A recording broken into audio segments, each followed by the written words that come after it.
윤 대통령 탄핵을 찬성하는 집회도 좀 살펴봐야 될 것 같아요. 이제 화면에 보시면요. 헌법재판소 앞 안국역 사거리부터 이 경복궁 앞까지 인파가 가득 찬 모습이 있는데 화면 좀 보여주실까요? 예, 준비가 지금 안 돼, 지금 나오고 있는 것 같은데요. 좀 보여주시죠. 이제 불과 이제 그 안에서 수백 미터밖에 떨어지지 않은 상황에서 저렇게 상당히 많은 인파가 모여 있습니다. 물론 상대적으로 반대 집회와는 조금 차이가 있습니다만 저렇게 많은 인원들이 모인 상태로 집회가 열렸습니다. 저 자리에는요 이재명 대표도 지금 나와 있는데 탄핵 찬성 집회에는요 민주당과 조국혁신당 등 지금 야 5당이 합류한 가운데 마이크를 잡은 것을 자제해왔던 이재명 대표는 연단에 올라서 발언을 했습니다. 직접 한번 들어보겠습니다.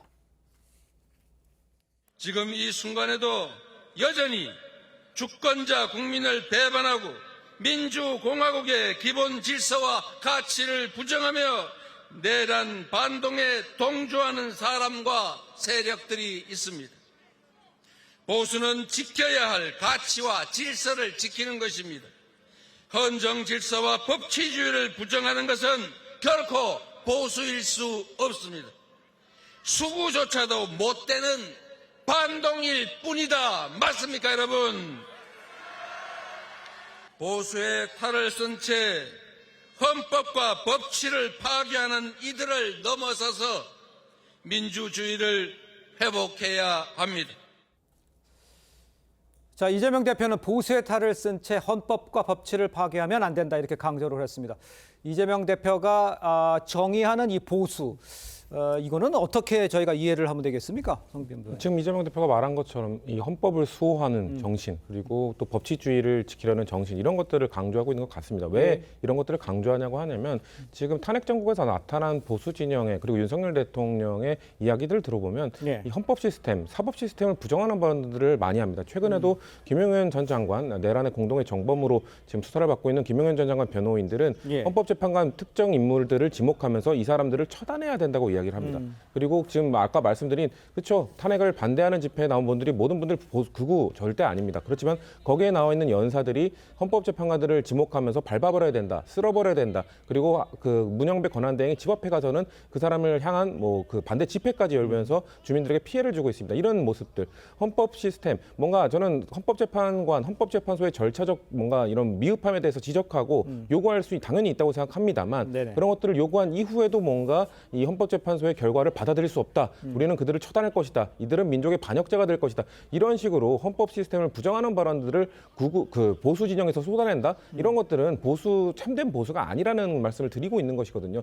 저희가 계속 지적함에도 불구하고 국민의힘은 우리는 폭력적 집회에 동의하지 않는다라고 하면서도 이런 보수의 결집에 효과를 가져오는 이런 집회에 대해서 그런 사람들의 마음을 좀 이렇게 불을 지펴주는 그런 집회에 대해서 딱히 이렇게 부정적인 발언 아니면 자제시키는 발언을 거의 하지 않습니다. 그렇기 때문에 과연 이게 진정한 보수인가? 저희는 그래서 사실 이 탄핵 소추안에 찬성했던 국민의힘 한 의원 김상욱 의원이 그 당시에 자신이 찬성하는 이유에 대해서 보수의 정말 제 영순위 가치는 헌법 수호이기 때문이다라고 말했던 것. 이것이 보수 진영, 보수 정당이 지켜야 되는 정말 영순위 가치거든요. 그런 것들을 지키지 않는 모습들을 계속 보이는 한 저는 국민의힘이 그리고 이재명 대표도 말하지만 국민의힘은 진정한 보수 정당으로 다시 돌아올 수 없을 것이다라고 지적을 하고 있는 겁니다.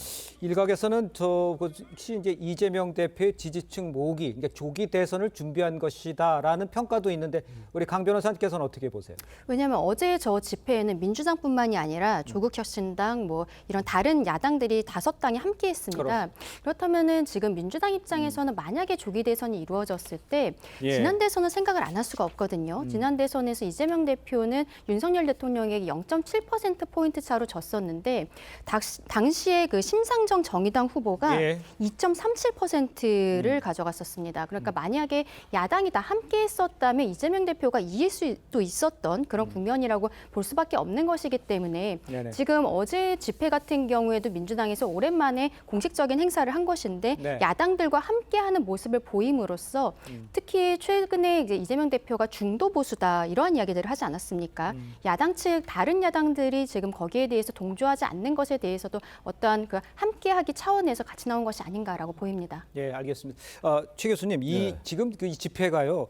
이게 끝날 것 같지는 않고 일단 탄핵 결과 선고가 나올 때까지는 계속 이어질 것 같은데 이게 지금 뭐 여야를 막론하고 다 뭐 헌재를 압박하고 있다 이런 얘기는 피할 수 없을 것 같은데 이거는 계속될 것 같으세요? 어떻게 보십니까? 일단 의원들이 좀 자제를 해야 될 것 같아요. 의원만 자제하는 겁니까? 의원들이 자제를 하고 좀 당 차원에서 예.